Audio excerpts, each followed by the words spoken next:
Et oui, pour propulser les athlètes français au plus haut de leur performance lors des prochains Jeux olympiques et paralympiques de Paris 2024, le monde de la recherche s'est largement mobilisé depuis ces dernières années en apportant expertise scientifique et technique à de nombreux athlètes français de haut niveau, à des fédérations sportives aussi. Pour en parler, j'ai le plaisir d'accueillir Valérie Fromentin. Bonjour Valérie, prenez votre micro. Vous êtes responsable du département sciences humaines et sociales de l'ANR. C'est l'Agence nationale de la recherche. Et d'ailleurs, cette année, vous êtes aussi ambassadrice de l'ANR. À côté de vous, Jacques Mercier. Merci d'être avec nous. Vous êtes vice-président de l'Université de Montpellier en charge de la recherche et président du jury du programme prioritaire de recherche sport de très haute performance.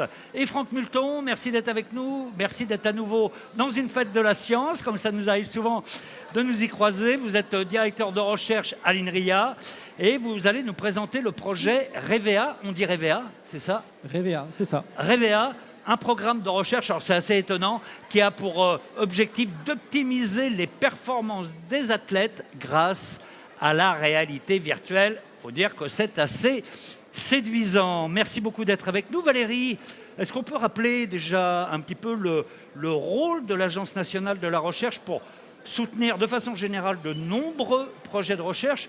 Et puis là, dans le cadre de la fête de la science, on parle de projets aussi qui sont un petit peu plus liés à l'activité sportive et au sport. Oui, alors je pense qu'il est utile de rappeler que l'ANR est l'agence publique française en charge du financement de ce qu'on appelle la recherche sur projet, c'est-à-dire des projets de recherche qui ont une durée maximale de 5 ans et qui peuvent être financés individuellement jusqu'à 1 million d'euros, voire davantage. Et il faut savoir aussi que l'ANR est ouverte à toutes les disciplines scientifiques, à tous les domaines scientifiques, à tous les chercheurs. Elle finance la recherche fondamentale, la recherche appliquée, la recherche disciplinaire, pluridisciplinaire. Elle est ouverte aussi à des partenariats avec les entreprises privées et très ouverte aussi à l'international. Et puis là, depuis finalement pas très longtemps, depuis quoi, 2021 à peu près, une belle augmentation du budget. Une belle augmentation du budget qui permet d'avoir un taux de sélection, un taux de succès des projets déposés qui sont mis en compétition, qui atteint les 25%. C'est-à-dire qu'un quart des projets déposés sont lauréats à l'issue du processus d'évaluation et de sélection. C'est vraiment très important. Bon, et puis une nouvelle mission aussi, c'est celle de créer le dialogue entre ce qu'on dit la science et la société. C'est le programme Science avec et pour la société. Concrètement, ça se traduit par quoi ? Ça se traduit par un programme d'appel à projets pluriannuel.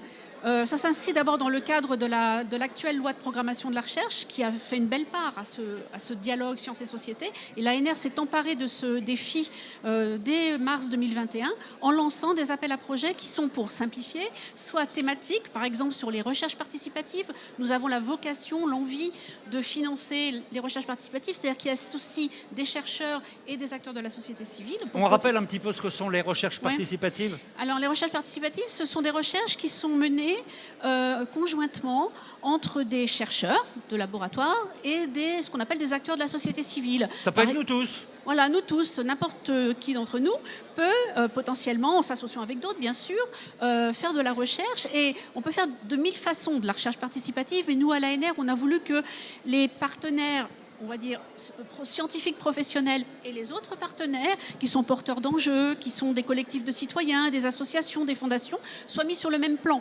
Et donc, co-construisent des projets, les coproduisent ensemble et diffusent ensemble les résultats. Et c'est un grand succès. Ah oui. Et c'est un grand succès, oui. Et les scientifiques ont besoin justement de la participation des citoyens pour remonter de la donnée, quoi. Pas seulement pour remonter de la donnée, ça se fait déjà depuis très longtemps, mais aussi pour répondre à des questions que posent les citoyens. En fait, ce sont les citoyens qui posent les questions ou qui qui obligent les scientifiques à transformer leurs questions pour qu'elles soient d'une utilité sociétale plus immédiate peut-être parfois. Donc pour être plus proche des citoyens et de leurs attentes. Exactement. D'accord. On va revenir un petit peu au sport quand même dans le cadre des futurs Jeux Olympiques et Paralympiques 2024. L'État a lancé il y a 4 ans ou 5 ans un programme, ce qui s'appelle un programme prioritaire de recherche intitulé Sport de très haute performance, doté de 20 millions d'euros, quelque chose comme ça, c'est ça. Oui, c'est cela. Mais c'est... Et en fait, le but, c'est simple, c'est de décrocher encore plus de médailles. On l'a évoqué tout à l'heure avec la ministre, ce serait même l'objectif de multiplier le nombre de médailles par 2 par rapport à ce qui a été obtenu au JO de Tokyo en 2020. Donc bonne chance à tous les scientifiques qui travaillent sur le projet. Et vous, dans ce projet, c'est vous qui gérez aussi les dotations. Alors, moi, je ne gère rien. C'est Monsieur Mercier qui est le lauréat de ce projet. Ouais. Mais l'ANR a organisé effectivement tout le processus de sélection de ces projets prioritaires de recherche, dont fait partie celui-là. Et donc, effectivement, nous suivons nous suivons le projet, le PEPR en lui-même, et nous allons être très attentifs aux résultats. Oui, j'imagine. Alors, en fait, pour garder votre impartialité, c'est normal, quand il y a des gros projets comme ça, vous choisissez ou, je ne sais pas comment ça se passe, vous prenez un président. Lui va s'occuper de créer... Oui, l'ANR organise le processus d'évaluation et de sélection des projets, mais elle n'intervient jamais dans ce processus. Elle a d'ailleurs reçu pour cela la certification ISO 9001 pour la qualité précisément de son processus de sélection et d'évaluation. Et donc elle délègue à des présidents de comités qui eux-mêmes nomment des comités, des membres de comités, le travail d'évaluer ces projets et de choisir les meilleurs d'entre eux. D'accord, on va prendre un exemple très concret avec Jacques Mercier. Donc pour ce programme prioritaire de recherche sport de très haute performance, c'est vous, Jacques, qui avez été choisi comme président du jury. Vous êtes médecin hospitalier, plutôt spécialiste du muscle, du cœur aussi, c'est ça? Alors, on a parlé de vos fonctions à l'université. Vous êtes sportif, ping-pong. Vous savez tout. Ouais, vous avez joué, non? Avec des grands champions comme Jean-Philippe Gatien, non? C'est exact, oui. Oui. D'accord, donc chercheur, sportif, mais malgré tout, les JO, c'est très large, tous les sports, vous ne pouvez pas tout connaître. Donc comment vous choisissez votre comité? Ça ne doit pas être simple. Alors, déjà, si je peux me permettre, lorsque l'ANR m'a demandé de présider ce jury, j'ai tout de suite dit oui, un petit peu par rapport au passé que vous venez d'évoquer. C'est-à-dire que c'était pour moi l'occasion de travailler avec un jury pour répondre à l'objectif d'essayer d'avoir plus de médailles pour les Jeux Olympiques, mais de continuer à faire quelque chose, c'est de faire la promotion de l'activité physique au sens large. Ce matin, Madame la Ministre, Gilles Bloch l'ont dit. Je crois que c'est un élément extrêmement important. Quand on voit tous ces jeunes devant nous, il faut qu'ils aient en tête que l'activité physique, c'est un moyen de se prévenir des maladies et de traiter aussi des maladies. Il ne faut pas l'oublier. Donc c'est les raisons pour lesquelles j'ai aussi accepté ça. C'est ce que vous a motivé. Et que sincèrement, j'aimerais qu'il y ait une suite à cet effort qui a été fait par l'État français pour faire la promotion du sport et de l'activité physique, pour qu'on continue à faire de la recherche de haut niveau dans ce pays. Alors, le jury, je dirais que le sport et gagner des médailles donc, à des Jeux Olympiques, ça implique tout un tas de disciplines. Ah oui, c'est énorme. C'est énorme, et on le voit ici dans ce parterre. Il y a des collègues de l'INRIA qui font du traitement de la donnée, de l'automatisme et tout un tas de choses. Il y a des collègues qui font de l'analyse d'images, il y en a qui font de la biomécanique, il y en a qui font de la physiologie. Donc on a fait, pour répondre à cet appel à projet, qui avait une première grosse interdisciplinarité, c'est qu'il associait des scientifiques et des représentants des fédérations sportives. Donc ça a déjà été un élément extrêmement intéressant, à savoir que les fédérations disaient, nous on a éventuellement tel besoin dans tel domaine, et donc il y avait des projets qui pouvaient se créer là-dessus. Là aussi, vous deviez être à l'écoute de la demande, comme on le disait tout à l'heure. Il fallait d'abord aller sur le terrain pour dire aux fédérations, aux sportifs, vous avez besoin de quoi, comment on peut vous aider? Et il y avait des représentants des fédérations dans le jury. Donc il y avait ce que l'on appelait donc, un représentant sportif, il y avait l'opportunité sportive qui disait oui, ce projet rentre dans l'intérêt de telle et telle fédération sportive. Et puis après, il y avait des collègues scientifiques de tous bords, du domaine de l'ingénierie, du domaine de la médecine, je crois qu'il y avait même un chirurgien, oui, il y avait même un chirurgien du Luxembourg qui était avec nous, il y avait des gens qui travaillent sur le sommeil, parce que tout ça, ce sont des éléments, toute cette pluridisciplinarité conditionne la performance. Et donc ça a été déjà un plaisir de réunir ce jury et de travailler sur des projets magnifiques qui étaient pluridisciplinaires. Je pense qu'on aura des exemples avec la réalité virtuelle qui était un magnifique projet que l'on a financé. Au final, hein, on va y revenir, mais 12 grands projets ont été... Il faut bien comprendre que ce sont des projets transdisciplinaires, comment vous dites, interdisciplinaires, Oui, je ne sais pas. J'ai toujours un peu de mal. Oui, moi aussi. Ouais, mais en tout cas, ce qui est intéressant, ce que vous disiez tout à l'heure, Valérie, c'est vraiment un complément, une complémentarité entre scientifiques d'horizons différents. Tout à fait. D'accord. Tout à fait. Vous m'avez dit, en préparant cette intervention, le jury n'a pas été tendre. Ça veut dire quoi? Mais le jury n'a pas été tendre parce qu'avec le respect que l'on a de notre Agence nationale de la recherche qui gère des projets scientifiques de haut niveau, disons que la première fois, on a eu une vingtaine de projets qui nous ont été soumis et aux membres du jury, certains ne nous paraissaient pas, dans la première vague, atteindre le standard de l'excellence scientifique. Et donc, moi, en tant que président du jury, j'ai dit non, il ne faut pas dévaloriser parce qu'on est dans le domaine du sport ou de l'activité physique. Souvent, on croit qu'on ne peut pas faire de recherche dans le sport ou dans l'activité physique. C'est faux. Et donc, j'ai souhaité que les critères que l'on appliquait pour d'autres appels à projets de l'ANR, eh bien, on les applique à ces projets. Et ce qui a surpris, c'est que sur les 20 projets de la première volée, en quelque sorte, eh bien, on n'en a retenu que 6. Tout simplement parce que j'ai dit, je préfère, et les collègues des membres du jury, je n'étais pas le seul à décider, à dire non, ces projets, ils peuvent revenir, ils peuvent être travaillés, ils peuvent être meilleurs que ceux qu'ils sont. Donc ils ont le droit de revenir en deuxième semaine. Ils sont revenus, pas deuxième semaine, là, une année après. Un an après. Voilà. Et donc on a refinancé 6 autres projets la deuxième fois. D'accord. Donc au total 12, une première série de 6, une deuxième série de 6. Il fallait forcément que les scientifiques et les projets travaillent main dans la main avec des sportifs. Ça, c'était une condition sine qua non. C'était dans l'appel à projet, c'était clairement écrit de cette façon. Voilà, il fallait qu'il y ait chaque fois une évaluation de ce qu'on appelait des fédérations et l'évaluation de 2 ou 3 rapporteurs scientifiques. Et comme c'était des projets interdisciplinaires, eh bien parfois c'était quelqu'un du domaine de l'ingénierie, du domaine de l'intelligence artificielle, parce qu'on avait des spécialistes un peu de tous les domaines. D'accord. On avait passé beaucoup de temps à construire le jury pour justement essayer de répondre à tout ce qui étaient les défis qui étaient annoncés dans l'appel à projet. D'accord, mais je vais prendre une expression un peu triviale, ça doit se bousculer un petit peu au portillon quand même, parce que pour se dire, bah, on a envie d'avoir ces financements, on veut faire avancer nos recherches, non? Parce que vous disiez, Valérie, tout à l'heure, 25% au final des projets. Alors vous dites, c'est bien.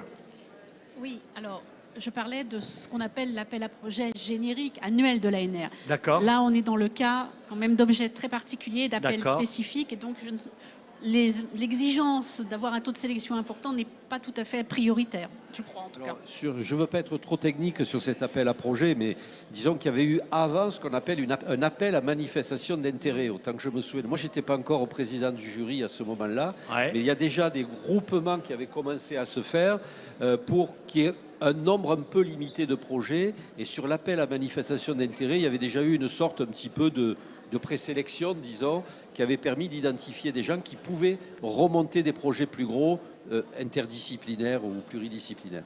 D'accord. Tout au long de ces 3 jours, on va en découvrir quelques-uns d'ailleurs de ces 12 projets. Ils sont tous complémentaires et passionnants. Quelle expérience vous en retirez, vous, à titre personnel, de cette aventure ? Alors, moi, de cette aventure, j'ai l'impression, avec mes collègues membres du jury et cet appel à projet, d'avoir permis à des communautés de se rencontrer alors qu'habituellement, elles ne se rencontraient pas. Alors, en France, on a quand même un domaine qui traite du sport, c'est ce qu'on appelle le domaine des STAPS, qui fait un excellent travail. On forme des jeunes dans le domaine des STAPS. Il y a des laboratoires en STAPS qui font de la recherche de très bonne qualité sur les activités physiques et sportives. Mais là, cet appel à projet a élargi ce genre de choses. C'est-à-dire que, par exemple, un exemple, parce qu'il va y en avoir d'autres, mais j'ai été extrêmement impressionné par la recherche qui a été faite sur la voile. Ah oui? Pourquoi? Parce que la voile sur l'eau sera un sport volant au JO 2024. C'est-à-dire maintenant les bateaux volent, globalement.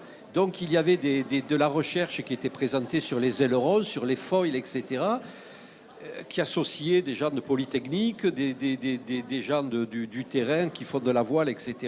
Et j'ai trouvé ça absolument extraordinaire. Mais même si vous êtes scientifique, vous avez dû découvrir des terrains incroyables, des choses... C'était passionnant, c'était vraiment passionnant. J'ai découvert Parfois, je ne comprenais pas tout, je vous dis tout de suite. Parce que c'est pour ça qu'on est un je groupe voyais à certaines travailler. équations, c'était un peu compliqué. Mais c'est ce qui était intéressant. Il y en avait toujours quelqu'un dans le jury qui vous expliquait simplement pourquoi c'était comme ça. C'est ça qui était chouette. D'accord. Franck Multon, on va prendre un exemple très concret, d'ailleurs, parmi les projets qui ont été retenus donc, par le jury de Jacques Mercier et qui bénéficie donc d'un financement de l'ANR. Il y a votre projet REVEA auquel vous participez. Pour résumer, c'est un projet, c'est ça, qui utilise la réalité virtuelle pour améliorer la performance des sportifs? Oui, tout à fait. On a fait le pari au début des années 2000 que ces genres de technologies pouvaient non seulement permettre de faire du jeu et de faire du loisir, mais aussi pouvaient permettre de faire des recherches sérieuses de compréhension et d'entraînement en réalité virtuelle. Quand vous jouez à la Wii Tennis, par exemple, vous pouvez devenir le champion de Wii Tennis, mais quand vous revenez sur le terrain du tennis, vous n'êtes pas meilleur au tennis. Ouais. Et le défi, c'était de trouver une manière, par la réalité virtuelle, d'entraîner des compétences motrices qui étaient au-delà simplement du jeu vidéo, mais de revenir sur le terrain avec des vraies compétences. Et donc la réalité virtuelle nous a aussi donné des nouveaux outils pour entraîner des sous-compétences qu'on n'aurait jamais pu isoler en fait du reste. Donc ça permet d'avoir par exemple un opposant qui est infatigable, qui va venir revenir régulièrement, de le contrôler précisément. Ça va être aussi de contrôler les sens de la personne, modifier sa perception, etc. Et donc ça ouvre des perspectives incroyables, tout en étant dans un environnement sain, puisqu'on ne peut pas se blesser. Donc ça, c'est des choses ça, c'est très un bon importantes. avantage. Exactement. Oui, c'est ça. Puis c'est peut-être un petit peu moins fatigant au niveau de l'entraînement aussi. Et puis on peut le faire quand on veut. Ça dépend comment on le fait. C'est-à-dire que si vous faites de la réalité virtuelle, là, si vous venez sur le stand tout à l'heure cardio au niveau boxe, vous allez voir le cardio il monte quand même et la transpiration arrive vite quand même. À celles et ceux qui nous regardent, n'hésitez pas à venir nous rejoindre ici au Musée de l'Homme, sur le stand de l'INRIA. C'est pas le seul, mais notamment sur le stand le stand de l'INRIA, on peut tester des matchs de boxe, du foot aussi. Oui. Et c'est assez étonnant, comme ça vous aurez vous comprendrez vraiment en quoi ça peut apporter à la performance sportive. Pour revenir à la dimension de ces projets-là, alors c'est Rennes 2, je crois, l'université. Vous êtes directeur de recherche à l'INRIA. Oui. Votre labo, il est basé à Rennes. C'est l'université de Rennes qui pilote le projet. Mais alors, il y a des labos dans toute la France. Exactement, c'est-à-dire que, comme le disaient très bien mes deux partenaires, on ne peut pas résoudre un problème aussi difficile avec un seul laboratoire et un seul point de vue. Il faut multiplier les points de vue, les compétences. Donc quand vous faites de la réalité virtuelle et que vous voulez entraîner des sportifs, il faut déjà comprendre comment le sportif fait dans sa vraie vie. Et donc ça veut dire que derrière, il faut faire de l'analyse biomécanique, l'analyse du mouvement. Derrière, une fois qu'on a compris ça, il faut sortir les éléments perceptifs qui permettent de faire que cette personne gagne plutôt que telle autre. Donc dire par exemple, ce qui est important, c'est la rotation au niveau de l'épaule, par exemple, ce genre de choses. Donc, il y a de l'analyse, ce qu'on appelle de l'observation d'action. Ouais. Et puis derrière, c'est d'être capable de mettre en place des protocoles expérimentaux et de la technologie. Parce que la technologie ne fait pas tout. Comme je disais, on peut mettre du Wii Tennis, on fera du Wii Tennis.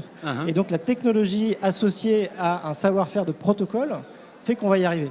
Donc effectivement, dans le projet REVEA, on a des gens qui sont bons en neurosciences, en biomécanique, en analyse du mouvement, en informatique, en observation d'activité, dans tous ces domaines-là. Et bien sûr, les sportifs. D'accord. Eh bien, Franck, je vous libère tout de suite. Vous pouvez rejoindre votre stand où Lorraine vous attend. Dans quelques minutes, on va assister à une démonstration de boxe virtuelle. Comme ça, on verra très précisément de quoi il s'agit. Valérie Fromentin, de façon générale, là, on parlait de sport, mais est-ce qu'aujourd'hui, dans les projets qui sont financés notamment par l'ANR, on voit de plus en plus de projets comme ça où s'associent des scientifiques d'horizons différents? Est-ce que c'est une science qui se mélange, si j'ose dire?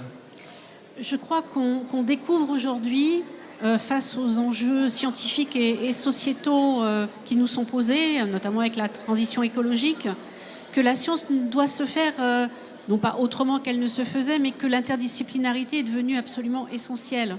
Moi, je suis en charge à l'ANR des sciences humaines et sociales, qu'on a parfois considéré comme le supplément d'âme de certaines recherches. Et on voit bien que tout ça est bien vraiment largement dépassé. Ah oui. Et que les projets que nous voyons arriver sont des projets interdisciplinaires, les SHS avec le numérique, les SHS avec la biologie, les SHS avec toutes les autres sciences, dans des consortia qui sont parfois très nombreux, scientifiquement, enfin disciplinairement parlant, et que ça marche très bien, et que chacun est à sa place. Ce sont des partenariats équilibrés, et où tout le monde joue son rôle, avec des résultats très intéressants. Intéressant. Voilà.